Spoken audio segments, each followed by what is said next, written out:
everyone. Channel ടിയുടെ പുതിയ ലെസണിലേക്ക് എല്ലാവർക്കും സ്വാഗതം. ഞാൻ മക്ബൂൽ അഹമ്മദ്. നമുക്ക് പൊളിറ്റിക്കൽ സയൻസിൻ്റെ വീഡിയോ റിസൾട്ട്സ് പരിചയപ്പെടാം. ഈ ചാനലിലൂടെ നിങ്ങൾക്ക് +1ലെയും +2ലെയും പൊളിറ്റിക്കൽ സയൻസിൻ്റെ ലെസൺസുകൾ ലളിതമായ രീതിയിൽ മലയാളത്തിലും ഇംഗ്ലീഷിലും നിങ്ങൾക്ക് ശ്രമിക്കാവുന്നതാണ്. എല്ലാ വിദ്യാർത്ഥികളെയും ഈ ചാനലിലേക്ക് ഹൃദ്യമായി സ്വാഗതം ചെയ്യുന്നു. അതുകൊണ്ട് നമുക്ക് നേരിട്ട് നമ്മുടെ ചാനലിലേക്ക് ക്ലാസ്സിലേക്ക് പോകാം. Thank you. നന്ദി, നമസ്കാരം. പ്രിയപ്പെട്ട വിദ്യാർത്ഥികളെ, ഇന്ന് നമ്മൾ പരിചയപ്പെടുന്നത് ഒന്നാമത്തെ അധ്യായമായിട്ടുള്ള +1 ഒന്നാമത്തെ അധ്യായമായിട്ടുള്ള Indian constitution at work, Indian ഭരണഘടന പ്രവർത്തനത്തിൽ എന്ന് പറയുന്ന അധ്യായമാണ്. +1 പൊളിറ്റിക്കൽ സയൻസിനെ സംബന്ധിച്ചോളം 2 പാർട്ടാണ് ഉള്ളത്. Part 1 Indian constitution at work, Indian ഭരണഘടന പ്രവർത്തനത്തിൽ. രണ്ടാമത്തേത് theory of constitution of India, അല്ലെങ്കിൽ theory of Indian constitution, Indian ഭരണഘടനയുടെ തത്വശാസ്ത്രം, ഫിലോസഫി, അല്ലെങ്കിൽ അതിൻ്റെ തിയറി എന്നൊക്കെ പറയും. അത് നമുക്ക് ആദ്യത്തെ ഭാഗം തിരഞ്ഞെടുക്കാം. ആദ്യത്തെ ഭാഗം Indian constitution at work, Indian ഭരണഘടന പ്രവർത്തനത്തിൽ എന്നതാണ് അദ്ദേഹത്തിൻ്റെ പേര്. ആ പാർട്ടിൻ്റെ പേര്.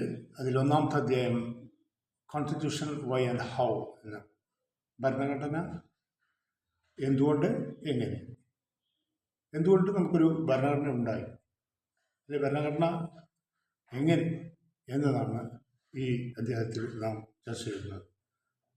ഇതിൽ വരുന്ന പ്രധാനപ്പെട്ട 1 മാർക്ക് ക്വസ്റ്റ്യൻസ് ഇവിടെ നമുക്ക് ഡിസ്കസ് ചെയ്യാം. ആദ്യമായിട്ട് ഈ അധ്യായത്തിൽ ഒരു 1 മാർക്ക് ക്വസ്റ്റ്യന് വരാൻ സാധ്യതയുള്ളത്, ഇന്ത്യയുടെ ഭരണഘടന രൂപം കൊടുത്തത് ആരാണ്?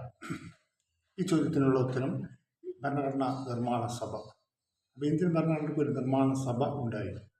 അതുപോലെ മറ്റൊരു ചോദ്യം, ഭരണഘടനാ നിർമ്മാണ സമിതിയുടെ താൽക്കാലിക അധ്യക്ഷൻ ആര് എന്നുള്ളതാണ്. ഭരണഘടനാ നിർമ്മാണ സഭയുടെ താൽക്കാലിക അധ്യക്ഷൻ ആര് എന്നുള്ള ആ ചോദ്യത്തിൻ്റെ ഉത്തരം സച്ചിദാനന്ദ സിൻഹ എന്നുള്ളത്. അതുപോലെ തന്നെ ഭരണഘടനാ നിർമ്മാണ സഭയുടെ സ്ഥിരം അധ്യക്ഷൻ, ഈ നിർമ്മാണ സഭയ്ക്ക് ഒരു സ്ഥിരം അധ്യക്ഷൻ ഉണ്ടായിരുന്നു.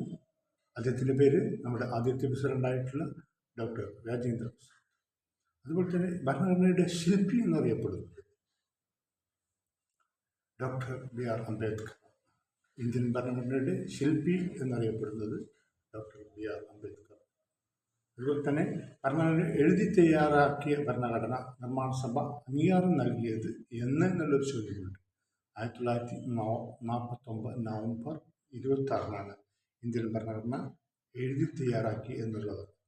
അതുപോലെ തന്നെ ഇന്ത്യൻ ഭരണഘടന നിലവിൽ വന്നത് എന്നൊരു ചോദ്യം ഈ അധ്യായത്തിൽ ചോദിക്കാറുണ്ട്. ഇന്ത്യൻ ഭരണഘടന നിലവിൽ വന്നത് നമുക്കൊക്കെ അറിയാവുന്ന പോലെ തന്നെ 1950 ജനുവരി 26 ഇന്ത്യൻ ഭരണഘടന നിലവിൽ വന്നത്. അതുപോലെ തന്നെ ഭരണഘടനാ നിർമ്മാണ സഭയിൽ ലക്ഷ്യപ്രമേയം, ഒബ്ജക്റ്റീവ് റെസൊല്യൂഷൻ, ഇംഗ്ലീഷിൽ ഒബ്ജക്റ്റീവ് റെസൊല്യൂഷൻ, ലക്ഷ്യപ്രമേയം അവതരിപ്പിച്ച വ്യക്തിയുടെ പേര്, അത് മറ്റാരുമില്ല, ഇന്ത്യയുടെ ആദ്യത്തെ പ്രധാനമന്ത്രിയായ ഡോക്ടർ ജവഹർലാൽ നെഹ്റു.